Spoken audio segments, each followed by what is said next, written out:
Saudações, meus irmãos, a paz do Senhor Jesus. Um grande abraço a todos os meus amigos de fé, todos os meus primos, todos os irmãos, companheiros, conhecidos. Meus irmãos, hoje, dia 19 de março de 2020, eu quero estar falando, como eu tinha comentado para o Felipe, para o Alexandre, para a Adriana, para a Dulce e para tantos outros do meu grupo, que eu estaria fazendo uma postagem falando sobre essa atual situação que estamos relacionado ao coronavírus, o Covid-19. Meus irmãos, eu gostaria que nesse momento houvesse compreensão, mas não uma disputa entre assunto de uma religião e outra. Pessoas de uma religião acusando a reunião ou as postagens de uma determinada religião diferente, que nem nós, cristãos evangélicos ou cristãos católicos, estejamos fazendo sátira ou piadas, mas que também sejamos respeitados também sobre pontos de vista. Eu quero colocar o meu ponto de vista e quero já mostrar de antemão que eu respeito. Por exemplo, atualmente está determinado pelo governo do estado, se eu não me engano, para que não haja reunião maior, com um grupo maior que 100 pessoas, tá? Um grupo de 100 pessoas que não estejam mais reunidos. Mas eu quero que você entenda e respeite. Se em algum momento o governo colocar uma determinação para que não haja reunião de 20 pessoas, então, por bom senso, por prudência e por ética, eu acho conveniente que não aconteça reunião, tá ok? Está naquele momento que você pode valorizar o culto em casa, o culto em família, tá? No meio do teu lar, no mesmo momento que outras pessoas estiverem reunidas, por exemplo, 7 horas da noite ou 7h30, tá? Que cada um, como você fazia dentro da igreja, que cada um esteja reunido dentro do seu lar por vários motivos, tá ok? Eu também respeito aqueles que, porventura, chegar um momento que haja mudanças na lei, que hajam decretos, mostrando que a gente não tem que se reunir, digamos, baixou de 100 para 20 pessoas. Então, de repente, temos aí 19 pessoas e vamos se reunir, tá? Está dentro da lei, tá? Eu não sei se está dentro da conveniência, do que é conveniente. O apóstolo Paulo nos diz que tudo posso, porém nem tudo me convém, tá? Eu quero que vocês entendam que está acontecendo muitas postagens nas redes sociais falando sobre o Salmo 91. Eu vejo pessoas que vivem em prostituição, mas que agora, se derem uma fitinha escrito Salmo 91, a pessoa vai colocá-lo no seu status, dizendo que agora está protegida, ou vai abrir a sua Bíblia lá no Salmo 91 e deixar na sala e vai se sentir protegida, tá? Eu quero que vocês lembrem que o Salmo 91, primeiramente, é um salmo messiânico, tá? E depois disso, falando de linguagem mais simples, o Salmo 91, ele começa falando assim, olha, aquele que habita no esconderijo do Altíssimo. Então, tudo que está falando no Salmo 91 está referindo àquele que mora, tá? Que faz morada na presença de Deus. Não é aquele que visita quando a coisa está ruim e quando a coisa fica normal, ele mete o pé novamente, como se fala no Salmo 107. Não é aquele que vai lá uma vez ou outra para poder ver uma menina bonita da igreja, tá? Porque se sente emocionado com o hino, ou porque está precisando de uma cura, de um emprego, tá? Todo esse salmo se refere àquele que faz a habitação, aquele que mora ali no esconderijo do Altíssimo, tá? Então, entenda, todo aquele que mora em algum lugar, ele adquire responsabilidade. Se você mora em uma casa, tá? Eu não morava, mas agora você mora numa casa, você não vai estar morando ali sem que você tome a responsabilidade, adquira para você a responsabilidade de pelo menos varrer a casa, arrumar a cama onde você dormiu, lavar uma louça, lavar um banheiro, lavar uma roupa. Então, se você mora em algum lugar, você adquire a responsabilidade naquele lugar. Então, se você habita na presença do Altíssimo, Então alguma responsabilidade você vai ter que adquirir, tá? Que seja na tua vida, de podar coisas na tua vida. E eu estou vendo as pessoas um pouco fantasiosas em relação ao Salmo 91. Eu já vi pessoas no meio do tráfico usar camisa escrito Salmo 91 e achando que aquilo ali iria proteger ele de todo o mal. Mas ele está completamente contra a vontade de Deus. Está envolvido em vícios, está envolvido em ódio, está mergulhado em ódio, mergulhado em assassinato, mergulhado em roubo, muitas vezes mergulhado em prostituição. Mas as pessoas não entendem que não estão fazendo habitação na casa do Senhor. Deus pode quebrar regras, tá? E realmente libertar e curar e proteger. Mas aí é o que a gente chama de milagre. E milagre não acontece todo dia. No Salmo 91, fala: aquele que habita nos esconderijos do Altíssimo, a sombra do Onipotente descansará. Então eu quero que você lembre, porque as pessoas vão espiritualizar demais isso daí, mas eu quero que vocês lembrem que passou o tempo da dengue e depois veio a dengue hemorrágica. E existiam pessoas dentro do meio cristão evangélico que diziam assim: olha, na minha casa não vai tocar. E a sua casa foi acometida. E muitos evangélicos cristãos foram acometidos de dengue, depois de dengue hemorrágica, depois de chikungunya, depois de zika vírus. Então eu quero que você seja prudente, tá? Se o pastor de vocês, ou juntamente com a igreja, resolver fazer as reuniões, cada um no seu lar, no mesmo momento, fazendo culto no lar, tá? Então, que façam assim, mas não critique o pastor de vocês, tá bom? Temos que entender que cada um tem um nível de profundidade diferente com Deus.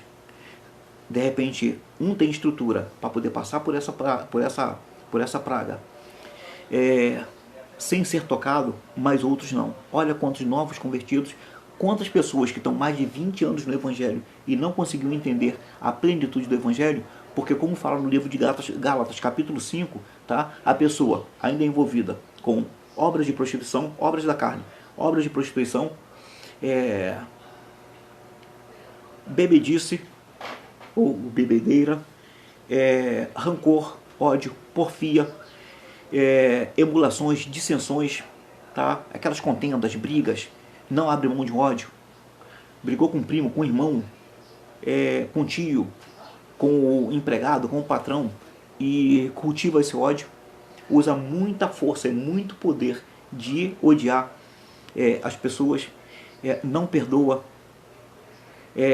comemora a queda, a derrota e a desgraça dos outros. Então, cheio de frutos da carne, estão completamente envolvidos de lascívia, aqueles desejos anormais, incontroláveis sobre sexualidade, tá? Só tem a mente envolvida em sexualidade. E agora pessoas, tá, enquadradas nisso tudo, que diz que esses, tá, não têm o Espírito de Deus, não estão com comunhão com Deus. E agora pessoas pegam o Salmo 91, pronunciam o Salmo 91, colocam o Salmo 91 no seu status, nas redes sociais, e estão achando que estão protegidos, tá? Então talvez você tenha a estrutura, tá, uma vida com Deus, que enquadra você no Salmo 91, naquele que habita no esconderijo do Altíssimo, e você pode atravessar esse vale, e você pode estar indo na igreja. Mas será que são todos? Tá? Porque olha quantas pessoas não entenderam a plenitude do Evangelho. Olha quantas pessoas que ainda tem problema com ódio, ainda tem problema com sexualidade, ainda tem problema com mentira. Então, meus irmãos, vamos ser responsáveis, tá? Repare que nós estamos lutando uma guerra, mas dessa vez uma guerra contra um inimigo que a gente não vê.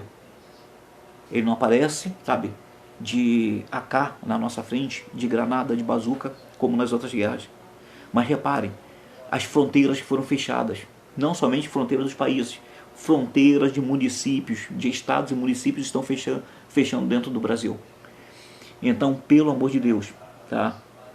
Se você tem fé para você ir na igreja, para você ir nas reuniões, mas você não tem condição de medir a fé do seu companheiro, você não tem a condição de medir a fé do seu amigo, do seu primo, então julgue somente a tua fé. Como nós falamos lá em 1 Coríntios capítulo 11, tá? Julgue o homem a si mesmo, naquele texto que a gente fala sobre a ceia, tá? Então, julgue o homem a si mesmo, tá? Você não deve medir a fé do outro, tá? Então, meça a tua própria fé, mas não tente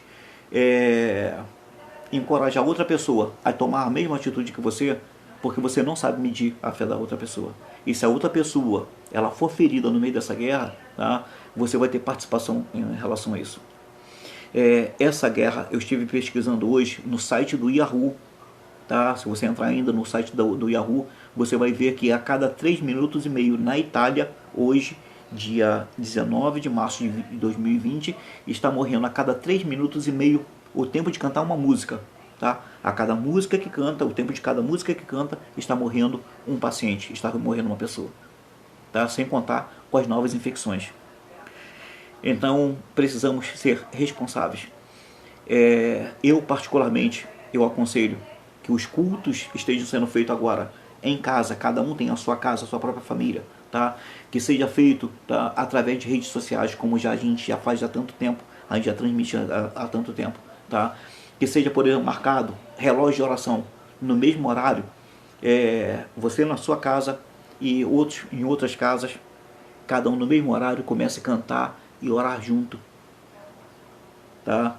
E eu ainda lembro vocês, gostaria de lembrar vocês que ainda dá tempo, tá? De orar mais. É necessário orar mais, é necessário jejuar mais, é necessário consagrar mais. Vocês não têm ideia sobre guerra. Eu tenho 53 anos. A minha geração, aqui no Brasil, não vimos guerra, tá? Mas eu estudei muito sobre livros de guerra. Eu estudei muitos assuntos sobre guerra. E guerra, ela causa tantas dores terríveis. Sempre me chamou a atenção assuntos de guerra. E principalmente nossos jovens não têm noção de como a guerra ela abre sepulturas. Então olhem o espaço aéreo fechado, olhem os hospitais de campanha, olhem as fronteiras fechadas de países e municípios, tá? Primeiro mundo, que é chamado Europa, coração da Europa, Itália, é o maior, talvez uma das maiores quantidades de mortes que está acontecendo. O Brasil não tem estrutura para poder entrar nessa guerra do jeito que a Itália está empenhada. E com tanto empenho e tanta capacidade da Itália por ser Europa, por ter uma estrutura muito maior do que a do Brasil, nós aqui no Brasil, se tivermos que passar a mesma coisa, a quantidade de baixa será muito maior. Reparem que nos leitos, sempre faltam leitos com situação normal, tá? Nossos doentes por causa de velhice, muitas vezes mulheres grávidas no corredor, pessoas deitadas no chão sem necessidade de se falar sobre uma epidemia ou uma pandemia de coronavírus. Agora imagina, por mais que as nossas autoridades nos falem que existem leitos, que vão preparar leito, tá? É ilusão a gente achar que as coisas vão funcionar dessa forma, tá? E se a gente for imprudente, vamos trazer para os nossos velhos e para as nossas crianças, tá? Eu tenho minha fé, mas eu não quero que você julgue a tua fé, o que vai acontecer contigo pela minha fé. Eu tenho uma experiência sobrenatural com Deus, mas eu não posso medir a fé tua de acordo com a minha experiência sobrenatural, tá?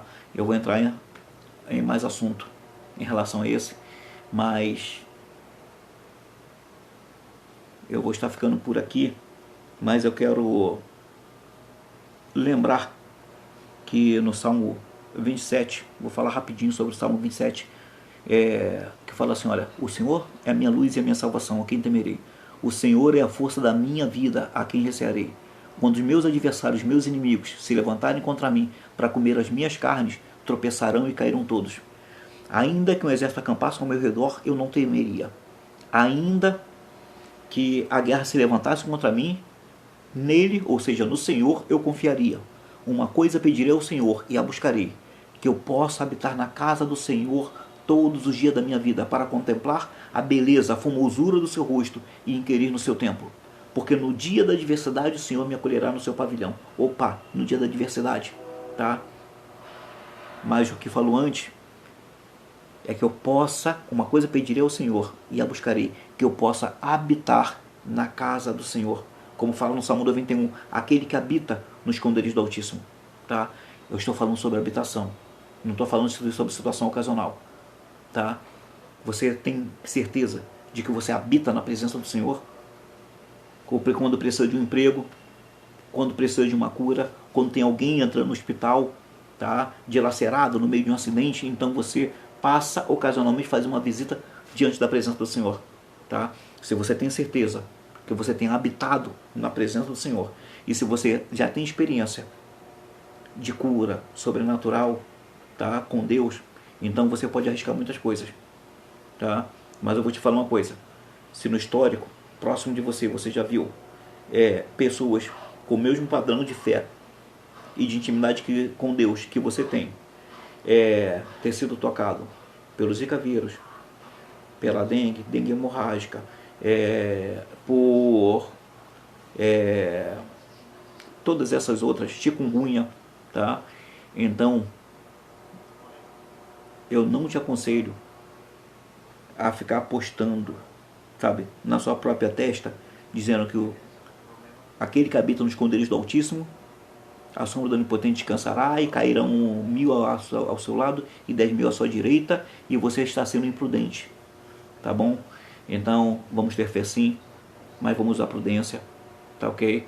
Não meça a tua fé com a fé de outro, tá? Mas meça pela intimidade que você tem com Deus. Muitas vezes você tem tido problema com dor de ouvido dentro de casa e tem orado e não tem sido curado. Às vezes alguém tem tido